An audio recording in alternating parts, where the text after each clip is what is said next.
ఆనందమూరి శ్రీనివాసరావు గారు క్లుప్తంగా. ధన్యవాదాలు అధ్యక్ష. దయచేసి సభ్యులందరూ మీకు ఇప్పుడు ఇచ్చిన బుక్లెట్లో 3వ పేజీలోకి వెళ్ళండి. దాదాపు 9 నెలలుగా చాలామంది బద్దలు కొట్టుకుంటున్నారు తలలో అతనికి 11 సీట్లు ఎలా వచ్చాయని. దానికి ఆన్సర్ 3వ పేజీలో ఉంది. ఏ పాఠశాలకు వెళ్ళినా వందే మాతరం, జనగణమన మీరు వినుంటారు. కానీ గత 5 ఏళ్ళు ఆంధ్రప్రదేశ్ పాఠశాలల్లో ఒక కొత్త పాట మార్మోగింది అధ్యక్ష. డౌన్లోడు అప్పులోడు ఏందిరో ఈ గోడు, యాపులతో చదువులు నేడు చతికిల పడ్డాయి చూడు. డౌన్లోడు అప్పులోడు ఏందిరో ఈ గోడు, యాపులతో చదువులు నేడు సతికిల పడ్డాయి చూడు. బడిగంట కొట్టక ముందే బాత్రూము ఫోటోలు తీసి, తరగతిలో అడుగుడుతూనే ఆన్లైన్లో హాజరు వేసి, కోడిగుడ్లు దించక ముందే చిక్కిలోడు వచ్చేస్తాడు. బియ్యాన్ని పంచక ముందే పప్పు నూనెలు వచ్చాయంటాయి. ఈ పాట ఎవరు పాడారు? ఎవరు పాడారో 3వ పేజీ ఓపెన్ చేయండి. 3వ పేజీలో 4వ పాయింట్, మంత్రి గారు ఇచ్చిన బుక్లెట్లో 3వ పేజీలో 4వ పాయింట్. టోటల్ టీచర్స్ ఎంతమంది ఆంధ్రప్రదేశ్లో?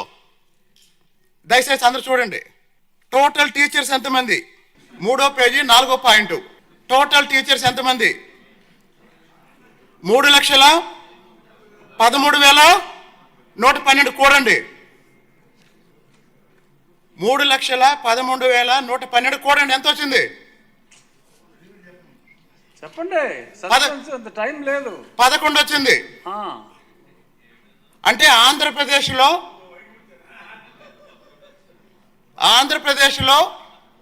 గత 5 సంవత్సరాల జగన్మోహన్ రెడ్డి గారి పరిపాలనలో అన్ని రకాల అవమానాలు, మానసిక వేదన అనుభవించిన ప్రభుత్వ పాఠశాల ఉపాధ్యాయుల సంఖ్య కూడితే ఎంత వచ్చింది?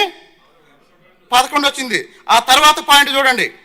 సింగిల్ టీచర్ స్కూల్స్ ఎన్ని? 12,112 కూడితే ఎంత వచ్చింది? మీరు చెప్పండి సార్, అంత టైం లేదు ఇక్కడ. కూడితే ఎంత వచ్చింది? అది కూడా 11 వచ్చింది. అది కూడా 11 వచ్చింది. 5 సంవత్సరాల జగన్మోహన్ రెడ్డి అరాచక పాలన మీద, 5 సంవత్సరాల జగన్మోహన్ రెడ్డి అరాచక పాలన మీద వీరోచితంగా పోరాడింది ఎవరు అంటే మొట్టమొదట అమరావతి మహిళా రైతులు. అమరావతి ఉద్యమం జరిగింది 1631 రోజులు. 1631 కూడండి. కాబట్టి జగన్మోహన్ రెడ్డి మీద పోరాడిన అమరావతి ఉద్యమం కూడితే 11 రోజులు వచ్చింది. జగన్మోహన్ రెడ్డి మీద పోరాడిన టీచర్ల సంఖ్య కూడితే 11 రోజులు వచ్చింది. ఇప్పుడు 2 నిమిషాలు అధ్యక్ష.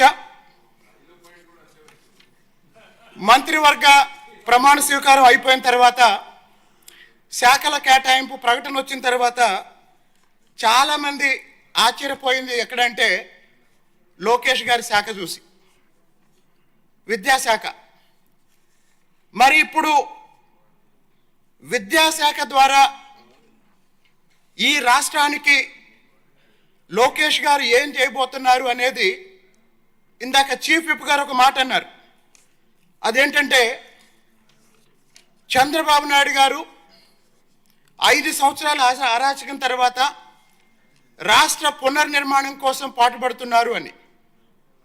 నాకు అర్థమైంది ఏంటంటే economic and administrative reconstruction of Andhra Pradesh, economic and administrative reconstruction of Andhra Pradesh, this responsibility is taken by Chandrababu Naidu గారు.